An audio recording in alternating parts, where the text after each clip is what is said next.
Playhouse Vent Line, an opportunity here on Y94 just to rage them out about anything at 237 hits. You got a vent today, Amy K. I kind of want to vent about just even being a sore loser. So we went golfing. We went bowling on Saturday. Those are very different sports. I know. I don't know if golf is on my mind because he likes golf, and I was thinking about getting him some golf stuff for Father's Day. But so we went bowling. We went bowling on Saturday. And we had gone bowling a few weeks prior. Steven was great. It was strike, strike, strike. Like, best game he has ever played. So that's why our I guy, think Steven. He wanted to go again this past weekend. It wasn't good. So much so that I'm pretty sure, no, he did beat me by 3 points. I'm not good at bowling. So he was getting annoyed that there was a time where I was up. It got so bad that he was convinced that something was wrong with our lane. And he was saying the physics just don't match. How I hit that should have been a strike. And he was getting so mad. Just take it as a loss, man. You're not as good as you were a couple of weeks ago. That's the way it is. You know, everybody's got a bad game, right? It happens. Yeah, and he was so mad. He was blaming it on the lane, and he thought it was, or maybe it's not greased enough. No, it's you. You got to grease those balls. Well, he felt like the lane. He was blaming it on everything. And then I could tell he was getting annoyed. This building's at a slope. Does anyone else feel this? I can't even stand up straight. That's basically what he was saying, and he was getting so annoyed.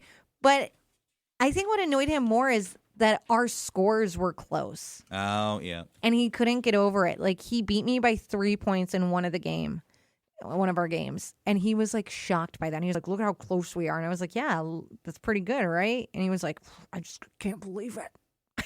It's just, I know I'm not good at bowling, but come on. Your vent line event, anything you're just like, all right, I got to get this off my chest because I've been stuck in this traffic for at least 30 minutes now. What's up with all the road work going on? Does it never get done? Who's working? It's been going on for years. Everywhere I go, every time they got me taking detours, and then I'm detoured to another place that's also being worked on. Or is the work happening, or did the budgets get cut, or what's going on? How long does it take to fix up a road? Yeah, I think they're just kind of getting into the season, right, a little bit. But then also there's been some of that weird buckling and stuff that you were talking about the other day. And also, I do agree with it in this respect, though. Have you ever noticed that there's those, because you're making it seem like it's been like a consistent project. Have you ever noticed there's those roads where it's like every year we're like, wait, wasn't this the same road last year? The interstate going into Moorhead, why is that always being worked on? All the time. On Wednesday, 45th Street is going to be under some construction. Hardly ever take that road, but I've had to take it so much these past few days. I keep noticing that. I keep seeing that sign. Like, I absolutely hear where you're coming from, but I get it at some point, too. Like, it's that time of year. Yeah, how is it not fixed? Come on. Someone else said, I spent all weekend pulling weeds, and somehow it already looks like they're back up again. And another person said, my friends keep saying we need to get together this summer, and every time I suggest we do something, they're busy. Well, when do you want to get together? Your vent line, vent. Someone said my wife keeps saying we're going to have a relaxing summer, and somehow our calendar is already packed. Funny how that happens, huh? Another person said, I always buy fresh produce with intentions that I'm going to eat it, but I always have to toss it because they always go bad. I think that's all of us. We all think we're going to eat all these fruits and veggies, and then it's like, how long has that been sitting in here? If anything, I'm impressed if we just don't throw away a ton. Right? Yeah, you're happy with that. A few hit the trash as opposed to all of it. Your vent today? I've been kind of freaking out. I have IBS, and that's irritable bowel syndrome, and I'm stuck at work. I have a lot of trapped gas. It's been cramps. I've been bloated. I'm freaking out. Do you think they'd be understanding if you're just like, this is not a good day for me? I gotta go.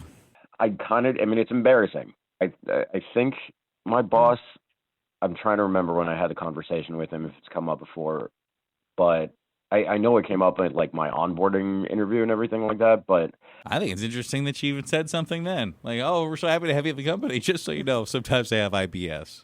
I do think you could say, though, I'm having some tummy issues. Got to go home today. Yeah, just say something. Say you have to go home. If you're uncomfortable, yes. When other people talk about their stomach issues, does it make your stomach go? Yeah. It always makes me wonder, am I going to have tummy issues too? Is IBS contagious? No. Someone said I finally cleaned our garage enough so we can start parking in it again, but now everyone in the family thinks I just made more stuff for storage room, so they keep putting things in there again. And another person said, I spent half my Saturday helping someone move, and now my back is tweaked. Oh, that does suck. And it's like, the person didn't feel bad either. Like, oh, yeah, that's why I needed the help. Like, well, yeah, now my back hurts. Come on. your vent? So I'm busy. Let me just start by saying that. But I went grocery shopping, and 2 days later found some of the groceries that I hadn't taken out of the car. Ew. Melted ice cream, everything that had to be refrigerated. I don't know where my head was, but oh my God, what a smell. And I can't believe we lost all that food. Gross. I just, all the frozen stuff. Bye-bye. Yeah. Reminds me of what happened to me this weekend. Did you leave some food out there? No, but I found a curdled bottle. Oh. Curdled sippy cup full of milk that I plumped out, and the milk had turned into yogurt and was like a hockey puck, and it splashed all over me. Nice way to start my Saturday morning. So was it hard and chunky? I wouldn't say it was hard, but it had hardened. Almost cheese-like. Yes, so it would like turn into yogurt, a yogurt hockey puck. I'm going to You made your own cottage cheese. Basically, that's how it was thick. It was milk at one point, but I don't know if it's because sometimes it couldn't be, because Stephen at first thought maybe it's because sometimes we're trying to transition out of bottles, so sometimes we're doing like half formula, half milk, like a little mixture of both. This was just a sippy cup, so it should have just been straight milk. Oh, So that is grody. It's really nasty. It does get worse. what do you mean? And maybe you're going to experience this. Maybe you have. Have you ever looked at your child? They have a cup or a bottle in their hand, and then you have your moment where you're like, where did that come from? Ugh. At least he didn't find it, and you didn't find him sucking on that hockey puck Ew. cottage cheese. This one was in the sink, and I don't know if I had pulled it out of a diaper bag or something. I don't know why it had gotten like the way it did, but I called my sister to tell her because I said I just had a moment where the milk got hardened. And she said, wait till you find a bottle that they lost or something like that. And that's what I said, we're missing this blue sippy cup. It was here when my mom was in town. Now no. we can't find it. And the only thing that would be in there, water or milk. And I'm fingers crossed it was full of water. Can you imagine if you'd walked into a room and he was mowing down on that, holding that little donut? Ew. Of the milk? Yep. No.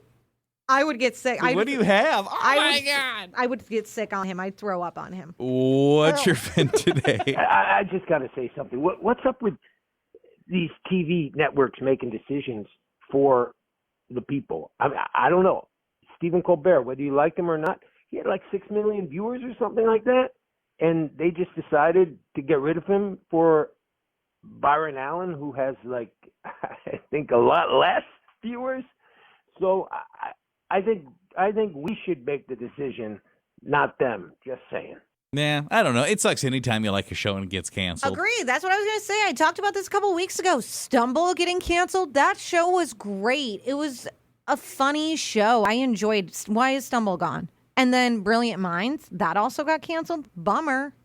You know what's really, I'll vent about this. You know what sucks about the show he's talking about in particular? So just because of our hours, I don't watch late night TV. I just don't, right? I'm sleeping, man. And so maybe I would watch a clip or something. It's really awkward if somebody tries to engage you in conversation about that particular man and that particular program because it has been so politicized. You're just like, oh yeah, I never watched it. They're like, yeah, me neither, and they think that you're trying to have a political. I'm like, no, he's funny enough, man. Couldn't care less about the political thing. I don't, whatever. It is what it is. I'm sleeping. The time I go to bed is when he's on. I'm in bed. I'm not watching it. Didn't watch that show. I'm not going to watch the new show. Don't watch any of those shows because I'm in bed. Snoozing. You seeing some texted vent line vents. This is all of us, I think. Someone said, I spent all winter waiting for warmer weather, but now I'm complaining because it's been way too hot. And someone else said, I have one swimsuit that fits me perfectly, but I cannot find it anywhere. I tore my whole house apart this weekend, still can't find it. And someone else said, I have a family event coming up this weekend, and I'm already tired thinking about all the small talk I'm going to have to make. Your event? Well, I was mowing my lawn, and the damn thing caught on fire. What? While I was mowing the lawn. Apparently there's some grease on it or something, and that thing was like a war scene. Not fun, and I'm out of lawnmower. This may be a stupid question because, obviously we haven't seen it, though, so it's not salvageable at all. It's a big piece of charcoal right now. There's no lawnmower left. Yeah. It caught on fire. That's scary, huh? Do you remember when my battery in my car caught on fire? That was terrifying. Yeah, it's not a proud moment at all. It was not my fault, I would like to put out either. It was someone else who claimed they could help me jumpstart my car, and they put the things on backwards. Oh, yeah. Oops. Yeah. You seen any final vent line texts? Someone said, I spent 45 minutes looking for a tool this weekend and found it exactly where I looked the first time. I don't know how I missed it. And another person said, I thought having longer daylight would make me more productive, but mostly I'm just staying up later and exhausted in the morning. And another person said, my husband bought one thing at the hardware store on Saturday, somehow turned into 4 separate trips over there over the weekend. And your vent. Yeah, I'm that guy who lost the key fob while on vacation. That's got to be a sucky moment at the airport where you're like, ew, no. Yeah, bro. Oh my God, it was a $300 mess, and I was not wanting to spend $300 on that. You're probably excited to get home. It's like, how do we even get in the car or whatever? Yeah. That's what I was just thinking, because when you're done, you leave that airport, you made it to your destination, you just want to get home. If it's the fob to get in your car, or I don't know which one it is. Oh my gosh. And the longer that vehicle is sitting in the parking lot, The price.